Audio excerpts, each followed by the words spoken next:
Você já parou para pensar o porquê a gente vive num mundo tão confuso, cheio de dor, de escolhas erradas e consequências pesadas? Tudo isso tem um ponto de partida. Está ligado com um momento decisivo na história da humanidade. O dia em que o ser humano decidiu viver sem Deus. Mas o que exatamente foi a queda do homem? O que significa ter o conhecimento do bem e do mal que estava contido naquele fruto proibido no Jardim do Éden? Neste vídeo, vamos explorar um dos acontecimentos mais profundos da Bíblia e da história, e entender por que isso afeta diretamente a mim e a você. Ao criar o homem, Deus o fez perfeito. Isso se refere diretamente a Adão e Eva, os primeiros seres humanos. Mas então surge uma pergunta importantíssima. Se o ser humano foi criado perfeito, como pôde cair? Como pôde pecar? Isso não seria uma contradição? Como algo perfeito pode falhar? O entendimento cristão é de que toda a criação foi feita por Deus de forma perfeita. A Bíblia, aliás, é a que afirma isso de forma muito clara. Gênesis 1:31 diz: "Viu Deus tudo o quanto fizera, e eis que era muito bom." Deuteronômio 32:4 também vai nessa linha de raciocínio quando diz: "Ele é a rocha, as suas obras são perfeitas." O ser humano, portanto, foi criado perfeito. Mas aqui também é importante explicar o que isso significa. Eu costumo dizer que perfeição não é a mesma coisa que plenitude. É muito importante diferenciarmos as duas coisas. Pessoal, antes de continuarmos, abro um parênteses importante aqui neste vídeo para falar do meu objetivo aqui no canal. Eu desejo explicar a fé cristã de forma simples, acessível, sem enrolação, sem polêmicas desnecessárias e não essenciais, para aquelas pessoas que têm curiosidade, dificuldade ou amam entender mais sobre o cristianismo. E se você conhece alguma pessoa que está dentro desses 3 perfis, eu te peço um favor: compartilha este vídeo e esse canal para essa pessoa e vamos juntos. Continuando, de forma didática, eu explico assim: perfeição é estar completamente adequado para cumprir um propósito definido. Já a plenitude, por outro lado, é ser ilimitado, totalmente cheio, completo em si mesmo. Para ilustrar isso, também eu gosto de usar a imagem de uma caneca. Ela pode ser perfeita para o que foi criada, que é conter líquidos, mas ela não é ilimitada. Por exemplo, ela não pode conter toda a água do oceano. Percebe a diferença? Ela é finita. A caneca pode, inclusive, deixar de conter e se esvaziar daquilo para qual ela foi feita para ser cheia. Assim também é com o ser humano. Ele foi feito perfeito para o propósito que Deus lhe deu, mas não era pleno como Deus é. Plenitude, portanto, é um atributo exclusivo de Deus. Ele é absolutamente completo, imutável e eterno. Nesse sentido, em algum momento da vida, o homem se depararia com alguma situação que extrapolaria o limite de si mesmo, iria além de si, e ele não seria suficientemente capaz de avaliar aquela situação, necessitando de alguém pleno para abordar aquele quesito. A perfeição da criação em Gênesis não significa que ela fosse estática, finalizada, no sentido de ser totalmente evoluído e pleno. Significa que tudo estava exatamente como deveria ser naquele estágio do plano de Deus.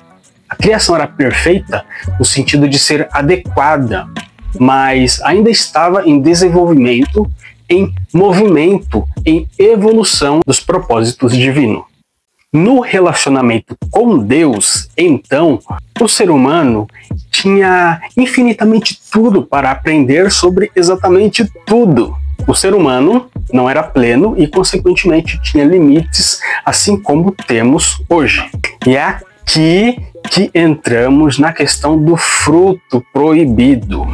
A ordem de Deus está em Gênesis 2, do verso 16 ao 17. E o Senhor Deus lhe deu esta ordem: de toda árvore do jardim comerás livremente, mas da árvore do conhecimento do bem e do mal não comerás, porque no dia em que dela comeres, certamente morrerás.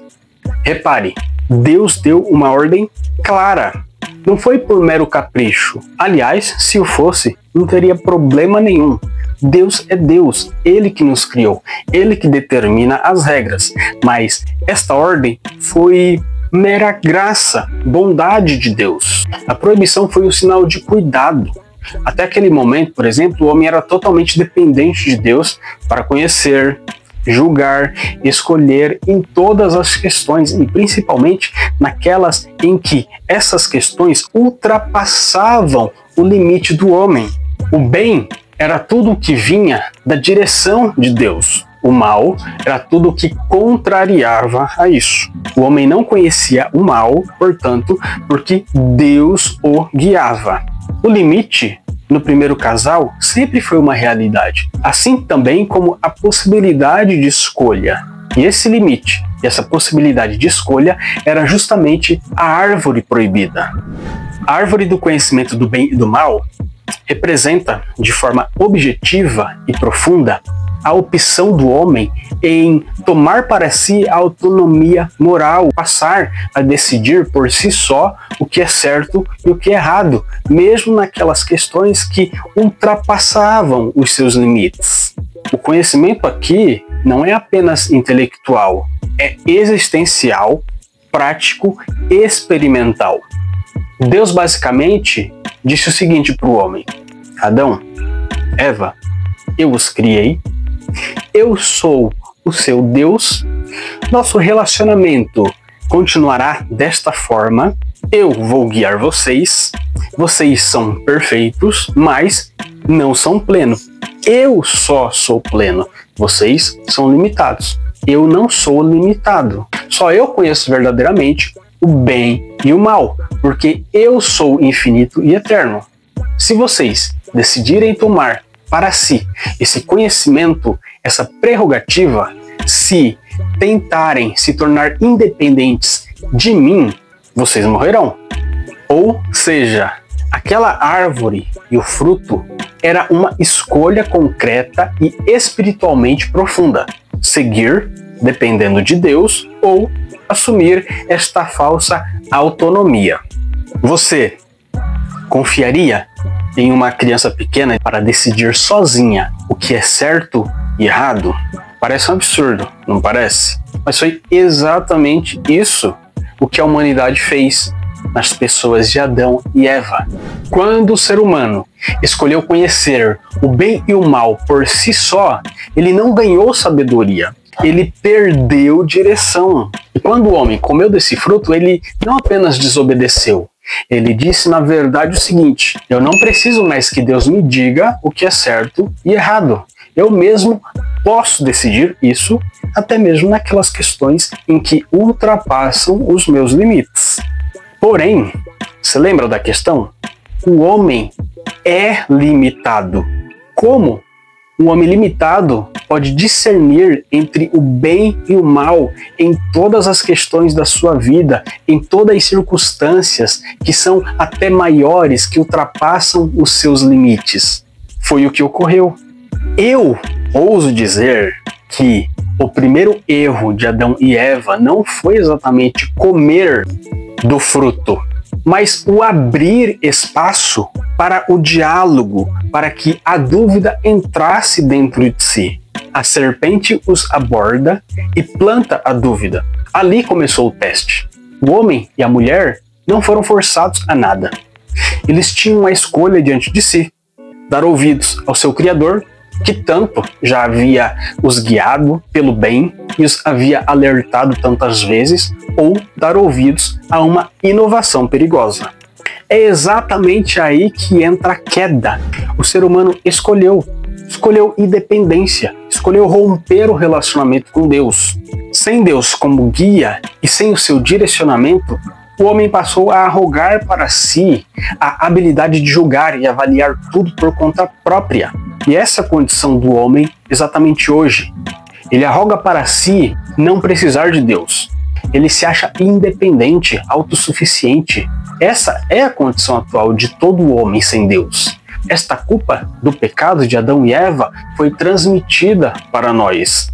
Tudo isso afeta a mim e a você. O ser humano, que originalmente foi feito perfeito, herdou a natureza pecaminosa. E a partir de então, não somos mais perfeitos, mas necessitamos da perfeição. Se seres humanos perfeitos pecaram, quanto mais nós, que já não somos mais perfeitos. Se seres perfeitos precisaram da graça de Deus, quanto mais eu, quanto mais você. Mas a restauração que Deus oferece em sua obra é justamente o oposto. É um convite amoroso para que o ser humano volte à dependência plena de Deus. E você, sente essa necessidade? Sente esse convite? Hoje é o dia. E eu finalizo este vídeo com as seguintes ideias. Deus é soberano. O homem é dependente. O pecado é autonomia iludida. E a salvação é a reconciliação com Deus por sua graça. Pessoal, gostou desse vídeo? Gostou desse assunto? Tem alguma dúvida? Quer conversar sobre o tema?